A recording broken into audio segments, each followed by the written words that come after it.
নুসরাতের হত্যাকারীদের মুখ ঢেকে রাখা হচ্ছে কেন? ফেনী সোনাগাজী মাদ্রাসা ছাত্রী নুসরাত জাহান রাফি হত্যা মামলার আসামিদের অনেকেই ধরা পড়েছে। গ্রেফতার আসামিদের রিমান্ডে জিজ্ঞাসাবাদ হয়েছে। অনেকে স্বীকারোক্তিমূলক জবানবন্দিতে হত্যার দায় স্বীকার করেছে। হত্যাকারীদের সহযোগীদের সন্ধান করা হচ্ছে, অর্থ লেনদেনের সূত্র খোঁজা হচ্ছে। এগুলো হত্যা পরবর্তী সময়ের প্রশাসনিক কার্যক্রম।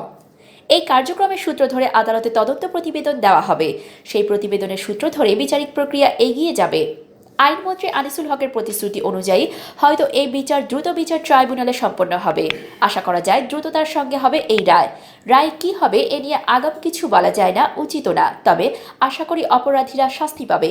সামাজিক শৃঙ্খলার স্বার্থে হত্যার শিকার নুসরাতের পরিবার ন্যায় বিচার পাবে। দেশবাসীর ইতিমধ্যে জানা হয়ে গেছে যে মাদ্রাসা ছাত্রী নুসরাতকে প্রথমে যৌন হয়রানি করে তারই মাদ্রাসার অধ্যক্ষ মাওলানা এস সিরাজউদ্দৌলা। এরপর মেয়েটি আইনি প্রতিবিধান চেয়ে মামলা করতে গেলে প্রথমে সোনাগাজী থানার ভারপ্রাপ্ত কর্মকর্তা অভিযোগ ওঠার পর প্রত্যাহার মোয়াজ্জেম হোসেন জিজ্ঞাসাবাদের নামে মেয়েটিকে হেনস্থা করেন এবং জিজ্ঞাসাবাদের ভিডিও সামাজিক যোগাযোগ মাধ্যমে ছড়িয়ে দেন। ওই ওসি নুসরাতের গায়ে আগুন দেওয়ার ঘটনাকে আত্মহত্যা বলে প্রতিষ্ঠা করতে সব ধরনের অপচেষ্টা করে ব্যর্থ হন। ওসির এই অন্যায়ের সঙ্গে ছিলেন ফেনী জেলা police super SP Jahangir Alam Sarkar. এমনই অভিযোগ। ধর্ষক শিক্ষক সিরাজউদ্দৌলা কর্তৃক যৌন নিপীড়নের শিকার নুসরাত জীবদ্দশায় আইনি প্রতিবিধান পায়নি। শারীরিকভাবে নিপীড়নের শিকার হয়ে অসাধু পুলিশ কর্মকর্তা কর্তৃক প্রশাসনিক হয়রানির শিকারও হয়েছে। কৈশোরোত্তীর্ণ নুসরাতের পৃথিবী ক্রমে ছোট হয়ে আসছিল। একদিকে ধর্ষক মাদ্রাসা শিক্ষক সিরাজ, অন্যদিকে পুলিশ কর্মকর্তা জাহাঙ্গীর মোয়াজ্জেম, আরও ছিল উপজেলা আওয়ামী লীগের সভাপতি রুহুল আমিন, পৌর আওয়ামী লীগের ভারপ্রাপ্ত সাধারণ সম্পাদক মাকসুদ আলম সহ অপরাপর খুনিরা। এমন অবস্থায় এতটুকু একটা মেয়ের কোথাও যাওয়ার উপায় ছিল না। তবু সে লড়েছে প্রথমে যৌন হয়রানির বিরুদ্ধে মুখ খুলে আইনি প্রতিবিধান চাওয়ার মাধ্যমে, এবং এরপর শরীরে ৮০% পুড়ে যাওয়ার পরেও মরার আগ মুহূর্ত পর্যন্ত বেঁচে ওঠার প্রাণান্ত চেষ্টার মাধ্যমে। বাঁচতে পারেনি নুসরাত, তাকে বাঁচতে দেওয়া হয়নি। মাদ্রাসার ধর্ষক অধ্যক্ষ, ধর্ষকের সহযোগী বাহিনী, সহপাঠী, পুলিশ প্রশাসন, স্থানীয় আওয়ামী লীগ নেতা, জনপ্রতিনিধি, এতগুলো মানুষ, এতগুলো প্রতিষ্ঠান যখন অন্যায়ভাবে এক হয়ে তার বিরুদ্ধে শারীরিক, মানসিক, সামাজিক ও প্রশাসনিক নিপীড়নের স্টিম রোলার চালায়, তখন তার বেঁচে ওঠা আর হয়ে ওঠেনি। ফলে চিকিৎসকদের সকল চেষ্টাকে ব্যর্থ করে দিয়ে তাকে চলে যেতে হয়েছে। নুসরাত হত্যা মামলা করেছেন তার ভাই মাহমুদুল হাসান নোমান। ওই মামলায় এজাহারভুক্ত আসামি হচ্ছেন ৮ জন। এছাড়াও আসামিদের কয়েকজন অজ্ঞাতনামীয়। আগুনে দগ্ধ হওয়ার পর এই মামলা গতি পায় এবং সর্বশেষ পুলিশ এজাহারভুক্ত আসামিদের সহ অন্তত ১৭ জনকে গ্রেফতার করেছে। এই লেখা যখন লিখছি তখন অন্তত ৪ জন আসামি হত্যার দায় স্বীকার করে আদালতে স্বীকারোক্তিমূলক জবানবন্দিও দিয়েছে। গ্রেফতারকৃতদের মধ্যে আছেন মাদ্রাসার অধ্যক্ষ এস সিরাজউদ্দৌলা, সোনাগাজী পৌর কাউন্সিলর ও পৌর আওয়ামী লীগের ভারপ্রাপ্ত সাধারণ সম্পাদক মাকসুদ আলম, শিক্ষক আফসার উদ্দিন, নুসরাতের সহপাঠী আরিফুল ইসলাম নূর হোসেন, ব্যাংকার কেফায়েত উল্লাহ জনি, মোহাম্মদ আলাউদ্দিন, শাহিদুল ইসলাম, অধ্যক্ষের ভাগ্নি উম্মে সুলতানা পপি, জাভেদ হোসেন, জোবায়ের হোসেন, নূর উদ্দিন, শাহাদাত হোসেন, মোহাম্মদ শামীম, কামরুন নাহার মনি, আব্দুল কাদের, আব্দুর রহিম শরীফ ও ইফতেখার উদ্দিন রানা। আছেন ফেনী সোনাগাজী উপজেলা আওয়ামী লীগের সভাপতি রুহুল আমিনও। এই হত্যা চেষ্টা ও হত্যার ঘটনার দিনক্রমের দিকে দৃষ্টিপাত করলে দেখা যায় ফেনী সোনাগাজী ইসলামিয়া সিনিয়র ফাজিল মাদ্রাসার অধ্যক্ষ মাওলানা এস সিরাজউদ্দৌলা গত ২৭শে মার্চ নুসরাতকে নিজ কক্ষে ডেকে নিয়ে গিয়ে শ্লীলতাহানি করেন। এই ঘটনায় নুসরাতের মা বাদী হয়ে মাওলানা সিরাজের বিরুদ্ধে থানায় মামলা করেন। এরপর গত ৬ এপ্রিল সকালে নুসরাত আলিম পরীক্ষা দিতে গেলে কৌশলে তাকে ছাদে নিয়ে যাওয়া হয়। সেখানে বোরকা পরিহিত কয়েকজন মাওলানা সিরাজের বিরুদ্ধে মামলা ও অভিযোগ তুলে নিতে চাপ দেয়।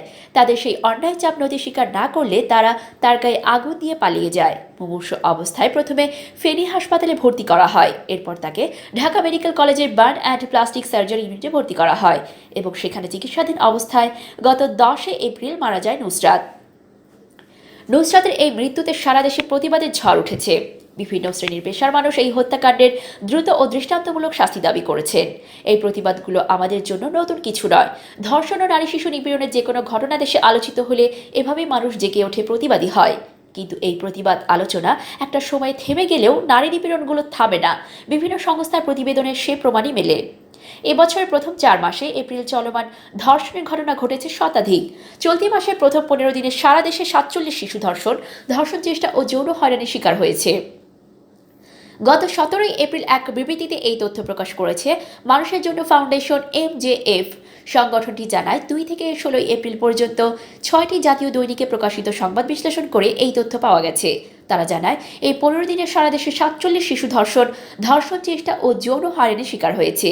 এর মধ্যে ধর্ষণের শিকার মেয়ে শিশুর সংখ্যা 39 জন। বিভিন্ন কারণে হত্যা করা হয়েছে 5 শিশুকে, যার মধ্যে 4 জন ছেলে ও 1 জন মেয়ে শিশু। অন্যদিকে আইন ও সালিশ কেন্দ্রের এক পরিসংখ্যানে বলা হয়েছে, চলতি বছরের প্রথম 3 মাসে সারা দেশে প্রায় 123 জন শিশু ধর্ষণের শিকার হয়েছে। বাংলাদেশ মহিলা পরিষদ জানিয়েছে, চলতি বছর শুধু জানুয়ারি মাসে দেশে 52টি ধর্ষণ, 22টি গণধর্ষণ এবং 5টি ধর্ষণের পর হত্যার ঘটনা ঘটেছে।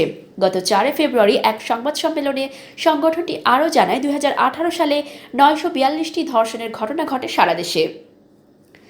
নুসরাতের ঘটনার সময় দেশে আরও কিছু শ্লীলতাহানির ঘটনা আলোচনায় এসেছে। এই ঘটনাগুলো আমাদের মানবিক পরাজয়ের স্মারক বিশেষ। এ থেকে উত্তরণ কিভাবে? অপরাধীদের দ্রুত বিচার এবং সামাজিক সাংস্কৃতিক আন্দোলনের মাধ্যমে এই অবস্থা থেকে আমাদের বেরিয়ে আসতে হবে, কারণ বিচারিক দীর্ঘসূত্রিতার যে সমস্যা আমাদের সেটা দিন দিন আরও বিস্তৃত হচ্ছে। বিচারিক আদালতে আলোচিত কিছু মামলার দ্রুত বিচার সম্পন্ন হলেও শাস্তি কার্যকরের বাকি ধাপগুলো সময় সাপেক্ষ বলে কোনো বিচার, কোনো শাস্তি দৃষ্টান্তমূলক হচ্ছে না। এরই মধ্যে আইনের মারপ্যাচে অপরাধীরা উচ্চ আদালত থেকে জামিন পেয়েও বেরিয়ে আসছে। ফলে অনেক অপরাধীকে দেওয়া বিচারিত আদালতের শাস্তি স্রেফ কাগজি কলমে থেকে যাচ্ছে। এছাড়াও আছে আমাদের অন্য এক সামাজিক সমস্যা, যা মূলত ধর্মের নামে চালিত হয়। একদল ধর্মান্ধ ধর্ষকের বিচার চাওয়ার আগে ধর্ষিতা পোশাক নিয়ে গবেষণায় আগ্রহী হয়ে পড়ে। মাদ্রাসা ছাত্রী নুসরাতের ধর্ষণ ও হত্যার ঘটনার পরেও সেই শ্রেণী সমভাবে সক্রিয়, যদিও নুসরাতের তাদের চাওয়া মতো বোরকা অথবা হিজাব পরিহিত ছিল এবং এই মামলার নারী আসামিদের সকলেই বোরকা হিজাব পরা। এখানে তবু নুসরাত চক্ষুশূল তাদের, কারণ সে যে নারী, আর নারী মাত্রই ভোগ্য তাদের কাছে। অগণন মানুষের এই মানসিক দীনতা সমাজের রন্ধ্রে রন্ধ্রে ঢুকে মহামারী আকার ধারণ করেছে। নুসরাত হত্যার নারী আসামিরা হিজাব বোরকা পরা, তাদের মুখ দেখা যায় না। বিচার হয়ে গেলে এদের সকলেই যে ফাঁসি দণ্ডপ্রাপ্ত হবে এমনও হয়তো না। ফলে দেখা যাবে একটা সময় তারা শাস্তি ভোগ শেষে অথবা শাস্তিকালে উচ্চ আদালত থেকে জামিন নিয়ে বেরিয়ে আসবে। বেরিয়ে আসার পর তারা অন্য সকলের মতো সাধারণভাবে চলাফেরা করবে। এখন বাহারি রং কিংবা কালো কাপড়ে মুখ ঢেকে রাখায় দেশবাসী তাদের মুখ দেখল না, তাদেরকে চিনতে পারল না, অথচ অপরাধীর মুখটা দৃশ্যমান হওয়া দরকার। বোরকা হিজাব পরিহিত কজন অভিযুক্তকে দেখছে সবাই, কিন্তু এই পোশাকের আড়ালে থাকা মুখগুলো কেউ দেখছে না। এই অবস্থায় আমরা কজন অপরাধীর নাম পড়ছি আর দেখছি যাদের মুখমণ্ডল কালো কিংবা বাহারি কাপড়ে ঢাকা। অপরাধীর মুখ প্রকাশ্য হলে সে হয়তো লজ্জিত হতো, কারণ লজ্জা অন্য কোথাও নয়, চোখে মুখে। তাই পর্দা দিয়ে ঢাকতে না দিয়ে অপরাধীর মুখ প্রকাশ্য করুন। এখানে ধর্মীয় তরিকার পোশাক পরিচ্ছদ কিংবা কথিত পর্দার দোহাই দেওয়া উচিত না। ভিউয়ার্স, এতক্ষণ আমাদের সাথে থাকার জন্য ধন্যবাদ। ভিডিওটি ভালো লাগলে অবশ্যই লাইক, কমেন্ট, শেয়ার করবেন। তার আগে অবশ্যই আমাদের চ্যানেলটি সাবস্ক্রাইব করে আমাদের সাথেই থাকুন।